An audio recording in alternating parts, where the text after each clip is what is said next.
नमस्कार। किसान भाई बहनों, जैसा कि आप जानते हैं कि किसान हमारे देश की अनमोल धरोहर है। किसान की तरक्की में ही देश की तरक्की है, इसलिए हमें उनका सम्मान करना चाहिए। किसान भाइयों, किसानों ने अपनी सूझबूझ, सरकारी योजनाओं का लाभ और कृषि विशेषज्ञों की सलाह से कृषि के क्षेत्र में अपार सफलता प्राप्त की है। हमारा उद्देश्य है कि हम ऐसे किसानों को के विचारों को आपके बीच में विचारों को साझा करें, ताकि आप भी उनसे प्रेरणा लेकर अपनी कृषि के क्षेत्र में उनको अपनाएं। आज हमारे साथ हैं जिला रायसेन, तहसील गौरगंज, गांव चांदा खेड़ी के श्री ओम प्रकाश जी मीणा। हम उनका स्वागत करते हैं। और हमारे साथ हैं जिला रायसेन के गांव है रामखेड़ी, वहाँ के सौरभ जी, हम उनका भी स्वागत करते हैं। सबसे पहले ओम प्रकाश जी, हम आपसे ये जानना चाहेंगे कि कृषि के क्षेत्र में अपार सफलता के लिए किसानों को शुरुआत में कौन कौन सी अच्छी मेहनत करना चाहिए? देखिए, किसान को सबसे पहले जब गर्मी की जुताई करते हैं, किसान को पहले गहरी जुताई करना चाहिए। उसके बाद सरकारी योजना में आजकल सरकारी योजना से जो लाभ मिल रहा है, अपनी सॉइल टेस्टिंग, जिसका मिट्टी का परीक्षण आजकल सरकार निःशुल्क कर रही है, अपनी ज़मीन की मिट्टी का परीक्षण कराना चाहिए। उसमें जो सूक्ष्म तत्व की कमी है, उनकी भरपूर मात्रा में प्रयोग करें, और जिनकी कमी नहीं है उनका उपयोग नहीं करें। रासायनिक का जो संतुलन है उसे बनाए रखेंगे तो निश्चित ही फसल का उत्पादन ज़्यादा बढ़ेगा और किसान की लागत कम होगी। बिल्कुल, ओम प्रकाश जी बहुत सही बात कर रहे हैं कि आप लागत अगर आपको घटाना है, कम लागत में अधिक उत्पादन लेना है, तो हमें अपने संसाधन जो गांव में उनका खेतों में उनका उपयोग करना है। ओम प्रकाश जी, पहले आप उन संसाधनों के बारे में बता दें कि अगर आप खर्चा घटाना चाह रहे हैं और रासायनिक दवाओं का उपयोग हम निर्भरता कम करना चाह रहे हैं, तो स्थानीय तौर से गांव में कौन कौन से संसाधन उनका उपयोग करना चाहिए किसानों को? देखिए, गहरी जुताई अगर आप बड़े ट्रैक्टर से करवाते हैं तो निश्चित ही गवर्नमेंट उसमें सब्सिडी दे रही है। उस सब्सिडी का अपने को ब्लॉक लेवल पर ग्राम विस्तार अधिकारी रहता है, उससे जानकारी लेकर वो गहरी जुताई करेंगे तो उसमें किसान से सब्सिडी भी मिलेगी और अपनी लागत भी कम आएगी। देखिए, पहले आप उत्तम बीज, अच्छा बीज का प्रयोग करेंगे, अच्छा उसको उपचार करेंगे बीज को, तो निश्चित ही उसका अंकुरण अच्छा होगा और कम मात्रा में अधिक उत्पादन मिलने में किसान को सफलता मिलेगी। बिल्कुल, किसान भाई सफलता के राज बता रहे हैं आप जैसे ही किसान ओम प्रकाश जी। ओम प्रकाश जी, अब बात करते हैं हम सरकारी योजनाओं का। क्या हमारे देश के, हमारी भारत सरकार ने या हमारी राज्य सरकार ने, पहले भारत सरकार की बात कर लेते हैं, कौन कौन सी ऐसी योजनाएं चल रही हैं जिनसे किसानों को फ़ायदा मिल रहा है? देखिए, सबसे पहली योजना किसान क्रेडिट कार्ड। किसान क्रेडिट कार्ड योजना से जिन सभी किसानों को जो आज फ़ायदा मिला है, जो साहूकारों से ब्याज पे लेके फसल का उत्पादन करते थे किसान, उससे आज उनको छुटकारा मिला है। 1,60,000 रुपये तक का कर्ज बिना किसी गारंटी को ले पाएंगे। केसीसी किसान क्रेडिट कार्ड जो आज भारत सरकार ने जो लागू करी है, प्रत्येक किसान को 16,000 से 18,000 रुपये प्रति एकड़ के मानने से बैंक आपको लोन देता है। 7% इंटरेस्ट लेता है। साहूकार से अगर आप लेंगे तो गांव की भाषा में उसको 2 रुपये सैकड़ा 24% प्रति वर्ष के ब्याज दर पर मिलता था। उसी ब्याज की दर को हमारे प्रधानमंत्री नरेंद्र मोदी जी ने किसान क्रेडिट कार्ड योजना से 7% पर लाके छोड़ा है। उसके बाद भी उनको कहीं ना कहीं उनके मन में ऐसा लगा किसान को इससे ज़्यादा भी फायदा देना चाहिए। तो अगर आप साल में 2 बार किसान सितंबर में और इधर मई में अगर आप उसको रिन्यू करवाते हैं, पलटी करवाते हैं, तो उसको आप 3% की छूट किसान को केंद्र सरकार और दे रही है। तो अति में 4% पे आपको किसान क्रेडिट कार्ड योजना से आपको बैंक से लोन मिल रहा है। जी,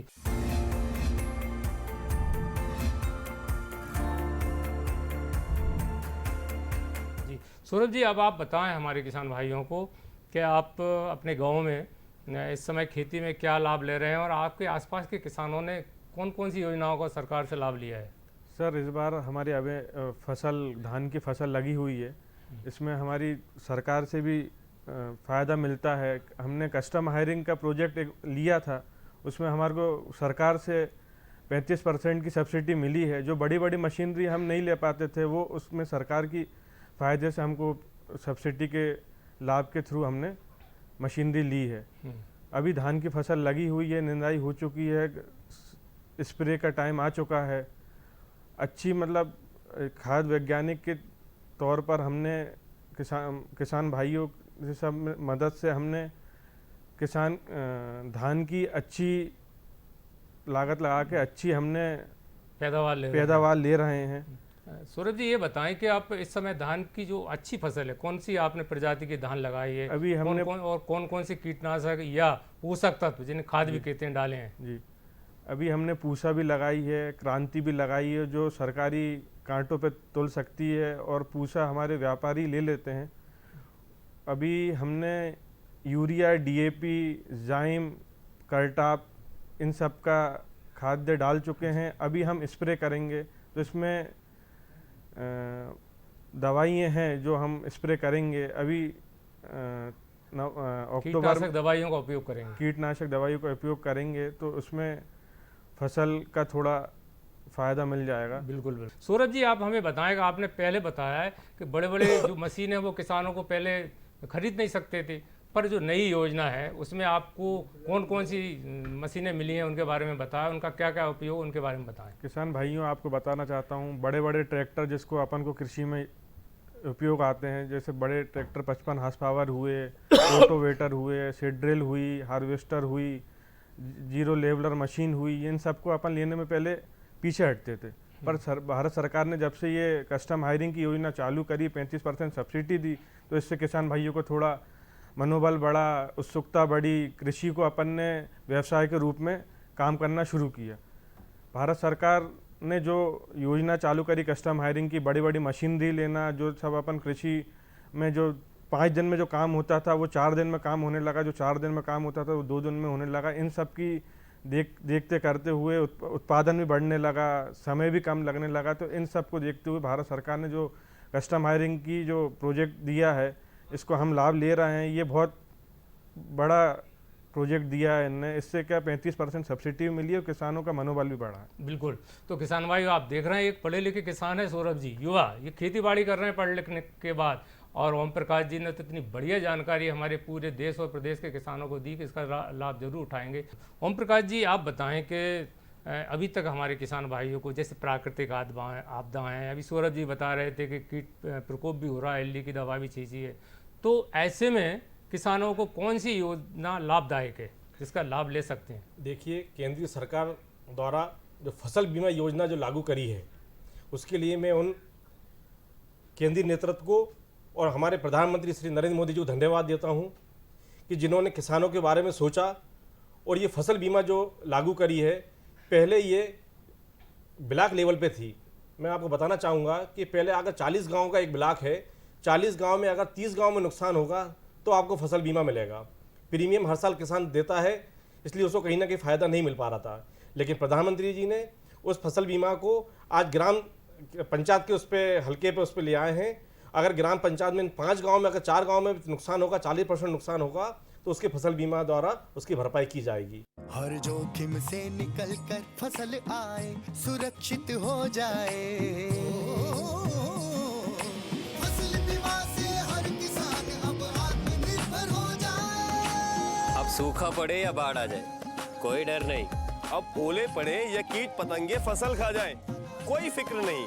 अब कैसी भी आपदा हमारी फसल पे आ जाए, क्षति होने पर हमारे दावों का उचित भुगतान मिलता है, क्योंकि हमने लिया है प्रधानमंत्री फसल बीमा। बुआई से फसल कटाई तक हर जोखिम का दावा, न्यूनतम प्रीमियम पर अधिकतम भुगतान का वादा।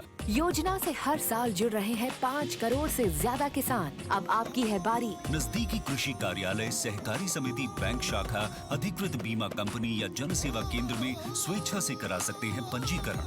फसल बीमा पोर्टल या फसल बीमा ऐप द्वारा भी किया जा सकता है पंजीकरण। प्रधानमंत्री फसल बीमा योजना, आपकी फसलों का संपूर्ण सुरक्षा कवच। कृषि एवं किसान कल्याण मंत्रालय, भारत सरकार। विगत दिनों में हमारे क्षेत्र में बाढ़ का प्रकोप था, हजारों एकड़ जमीन डूब गई है। इसके बाद आज प्रशासन ने सर्वे करवाया और सर्वे कराने के बाद हमें उम्मीद है कि फसल बीमा का लाभ किसानों को भरपूर मिलेगा। बिल्कुल। तो किसानों भाई, हम आपको बता दें कि बेतवा नदी के आसपास के आप किसान हैं, वो क्षेत्र की बात कर रहे हैं। तो अभी इसकी, जैसे आपने बताया कि प्रीमियम की क्या तरीका है, कब जमा करना पड़ता है? प्रीमियम सर 30 जुलाई तक जमा करना पड़ता रहता था, लेकिन इस बार सरकार ने ये आपदा आने के बाद 10 दिन की और छूट दी। जिन जिलों में बाढ़ का प्रकोप था वहाँ किसान को सरकार द्वारा, मध्य प्रदेश सरकार द्वारा छूट मिली, तो 15 तारीख तक हम लोगों ने प्रीमियम जमा कराया। बैंक से केसीसी अगर हम लोग लोन लेते हैं तो वहाँ पे प्रीमियम बैंक ले लेता है, और सोसाइटी से अगर जो लोग खाद बीज लेते हैं तो सोसाइटी में प्रीमियम हम लोग जमा हो जाता है, और जमा भी आज ऑनलाइन जमा हो रहा है, इससे भी किसानों को ज़्यादा फायदा मिल रहा है।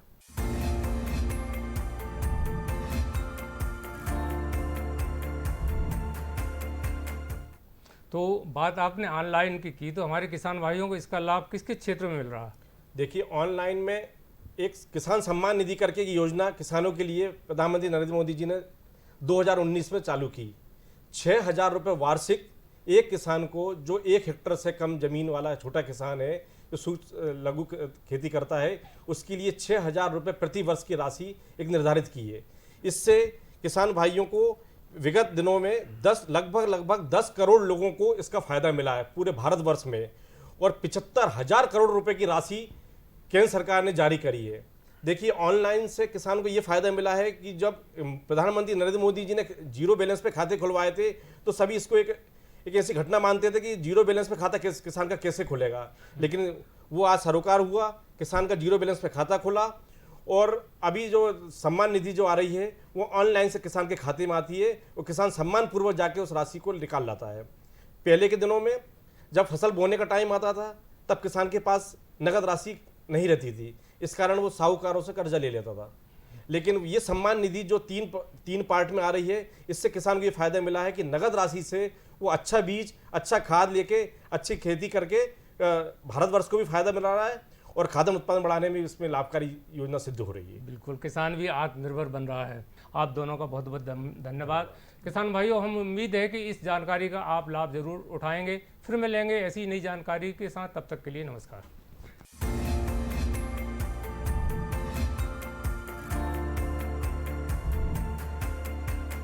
मैं Shri Prahlad Kumar Tiwari, effort fish farm, Mahawadia, Kolar road, Bhopal में हमारा फार्म है, और इस फार्म पे मत्स्य बीज की प्रक्षेत्र हैं, वो प्रजनन केंद्र हैं।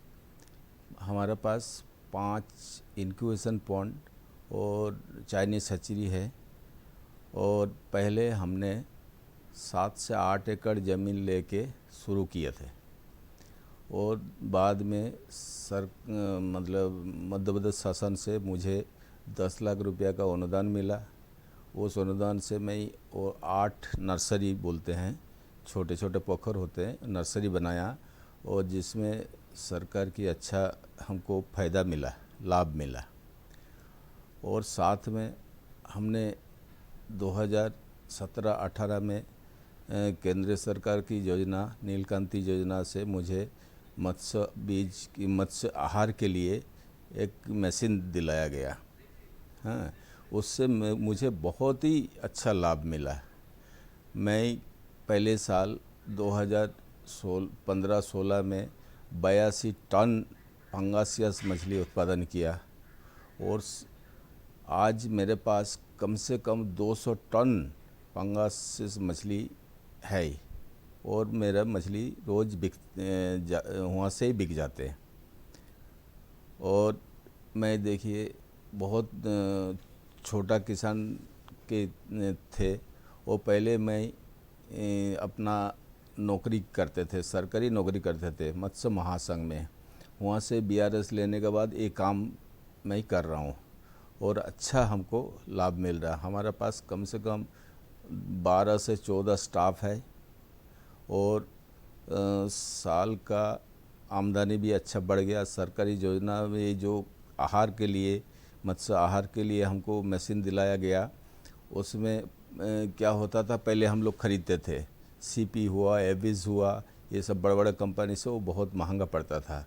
तो मैं हमारा डायरेक्टर साहब हैं मध्य प्रदेश मत्स्य विभाग के, उनको बोले, उनने हमें एक मशीन दिलाया, उससे अच्छा हमको मत्स्य आहार मिल रहा है, और मैं खुद वहीं प्रोडक्शन करता हूँ उसका, और मछलियों को भी खिलाता हूँ। हमारा हर साल कम से कम 50 से 60 टन कम ये मत्स्य पंगासियस मिलते हैं, और साथ में उसका साथ साथ rohu, catla, mrigal, common carp, grass carp, silver carp, ये प्रजाति हम प्रोडक्शन करते हैं, और अच्छा फल मिलता है। हम अपना फार्म से बेचते हैं, और बहुत हमारे पास ग्राहक आते हैं, वहाँ से ही ले जाते हैं डेली। इस साल 2020-21 में 13 करोड़ स्पॉन उत्पादन किया, जिसका फिंगरलिन मेरे पास 1.5 से 2 करोड़ है। और साथ में भारत सरकार का द्वारा बहुत कुछ इस क्षेत्र में प्रयास किया जा रहा है, जैसे नीलकंठी योजना से हमको बहुत फ़ायदा मिला, और समय समय के जो योजनाएं हैं उसका लाभ उठाते रहता हूँ। मुझे बहुत सहयोग करते हैं, और साथ साथ में कभी कभी जाते हैं, हमको ये देते हैं, बोलते हैं ये करो करो करो, बहुत फ़ायदा मिलता है। हमारा यहाँ केंद्र सरकार से भी फ़ायदा मिला है। देखिए, बच्चा तो हम स्वयं उत्पादन करते हैं, हमारा हैचरी से स्वयं उत्पादन करते हैं, उत्पादन करके और हितग्राही को देता हूँ। बहुत दूर दूर हमारा जो स्पॉन, फ्राई, फिंगरलिन राजस्थान, कल 16 तारीख को हमारा यहाँ से राजस्थान गया मछली बीज। ऐसी हर जगह जाते रहते, बहुत सारी राजस्थान, पूरा निवाड़ इलाका में, और आपका मध्य प्रदेश बहुत ज़्यादा, सब में हमारा मछली बीज जाते हैं।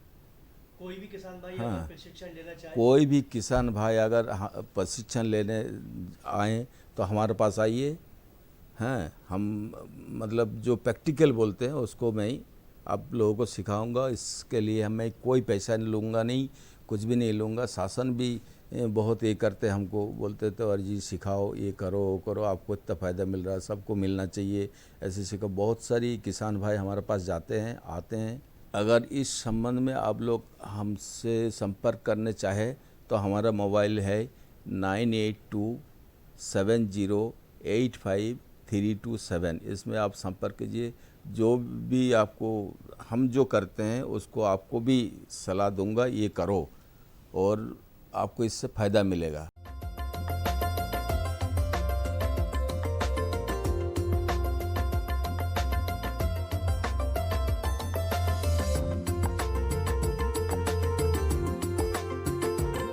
नमस्कार किसान भाइयों, खबरें खेती में आपका स्वागत है। आइए नजर डालते हैं आज की कृषि की मुख्य खबरों पर। खराब हुई फसलों का शीघ्र मुआवजा मिलेगा, गौशालाओं को मिलेगी राशि, लाभदायक नाडेप कंपोस्ट और धान में कीट रोग नियंत्रण की सलाह। और अब खबरें विस्तार से। खराब हुई फसलों का शीघ्र मुआवजा मिलेगा। कृषि विकास एवं किसान कल्याण मंत्री कमल पटेल ने भोपाल जिले में बारिश और कीट से फसलों को हुए नुकसान का जायजा लिया। उन्होंने अधिकारियों को निर्देश दिए कि प्रभावित फसलों का तत्काल सर्वे प्रारंभ कर किसानों को नियमानुसार हर संभव मुआवजा दिलाया जाए। श्री पटेल ने बैरसिया विधानसभा क्षेत्र अंतर्गत ग्राम परवलिया सड़क और रातीबड़ में फसलों का निरीक्षण किया। श्री पटेल ने खराब फसलों को हुई क्षति का अवलोकन किया। उन्होंने कहा कि किसानों को चिंता करने की जरूरत नहीं है, प्रदेश सरकार किसानों के साथ है। सरकार किसानों को हुई क्षति का आकलन कर मुआवजा राशि उपलब्ध कराएगी। गौशालाओं को मिलेगी राशि। मध्य प्रदेश गौपालन एवं पशुधन संवर्धन बोर्ड द्वारा दी गई जानकारी के अनुसार प्रदेश में गौशालाओं को प्रतिदिन 20 रुपए प्रति गोवंश के मान से ही राशि प्रदाय की जा रही है। मुख्यमंत्री गौ सेवा योजना के अंतर्गत गौशालाओं को दी जाने वाली आर्थिक सहायता का आदेश यथावत है। अप्रैल 2020 में प्रदेश की पंजीकृत गौशालाओं के गोवंश के चारे भूसे के लिए 29 करोड़ 85 लाख रुपए की राशि जारी की जा चुकी है। इसके अलावा लगभग 28 करोड़ रुपए की राशि और जारी की जा रही है। गौशालाओं के गोवंश के चारा भूसा अनुदान के लिए सरकार द्वारा किए गए बजट प्रावधान के अतिरिक्त भी यह राशि की आवश्यकता होती है तो शासन द्वारा व्यवस्था की जाएगी। लाभदायक नाडेप कंपोस्ट। नाडेप कंपोस्ट रासायनिक उर्वरकों के विकल्प के रूप में खेती के लिए अच्छी खाद तैयार करने की विधि है। यह भूमि में रासायनिक उर्वरकों से उत्पन्न विकारों को दूर करने के साथ साथ मृदा संरचना को भी सुधारता है एवं आर्थिक दृष्टि से भी लाभदायक है। यह कम से कम गोबर का उपयोग करके अधिक से अधिक मात्रा में खाद बनाने की उन्नत पद्धति है।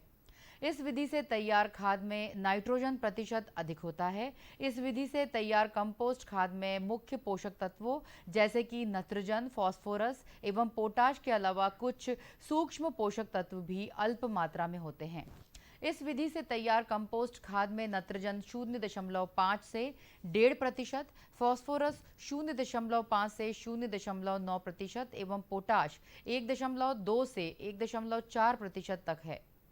नाडेप टांका निर्माण सामग्री के लिए सर्वप्रथम भूमि की सतह पर टांका या होदी बनाया जाता है, जिसका आकार 12 फुट लंबा, 5 फुट चौड़ा और 3 फुट ऊंचा रखा जाता है। सीमेंट की बचत हेतु ईंटों की जुड़ाई मिट्टी से भी कर सकते हैं, केवल ऊपर की जुड़ाई सीमेंट से करते हैं। धान में कीट रोग नियंत्रण की सलाह। विगत दिनों कृषि वैज्ञानिकों ने प्रदेश के कई धान उत्पादक क्षेत्रों का भ्रमण किया। इस दौरान धान फसल का अवलोकन करने पर पाया गया कि कहीं कहीं पर पत्ती लपेटक कीट, तना बेधक कीट के प्रकोप देखने को मिले, जिसके प्रबंधन हेतु कृषकों को ट्राइजोफॉस 40 EC की 300 से 400 मिलीलीटर मात्रा का प्रति एकड़ की दर से छिड़काव करने की सलाह दी गई है। कुछ स्थानों पर शीत झुलसा व पत्ती धब्बा रोग के लक्षण दिखाई दिए, जिसके प्रबंधन हेतु कृषकों को कार्बनडाजिम 12% व मैनकोजेब 63% WP की 300 से 400 ग्राम मात्रा या प्रोपोकोनोजोल 25% EC की 200 मिलीलीटर मात्रा का प्रति एकड़ की दर से छिड़काव करने की सलाह दी गई है। सोयाबीन को पीला मोज़ेक से बचाएं। इस वर्ष प्रदेश के अधिकांश क्षेत्रों में सोयाबीन फसल के ऊपर येलो मोज़ेक रोग देखा गया है। यह एक विषाणु जनित रोग है जो कि मूंग येलोबीन मोज़ेक विषाणु द्वारा होता है। यह रोग सोयाबीन में सफेद मक्खी द्वारा फैलता है। यह पीलापन पत्तियों पर या तो इधर उधर छितरा हुआ होता है या पत्तियों की मुख्य शिराओं के साथ भी देखा जा सकता है। रोगग्रसित पौधों की संख्या कम है तो उन्हें खेत से उखाड़कर अलग कर देवें तथा शेष बचे स्वस्थ पौधों को रोगग्रस्त होने से बचाने के लिए थायामिथॉक्सम 25 WG 100 ग्राम तथा इमिडाक्लोप्रिड 250 मिलीलीटर प्रति हेक्टेयर 500 लीटर पानी में मिलाकर छिड़काव करें। सोयाबीन की फसल में यदि चक्र भृंग का प्रकोप हो तो ट्राइजोफॉस 40 EC 800 मिलीलीटर प्रति हेक्टेयर दवा छिड़कें।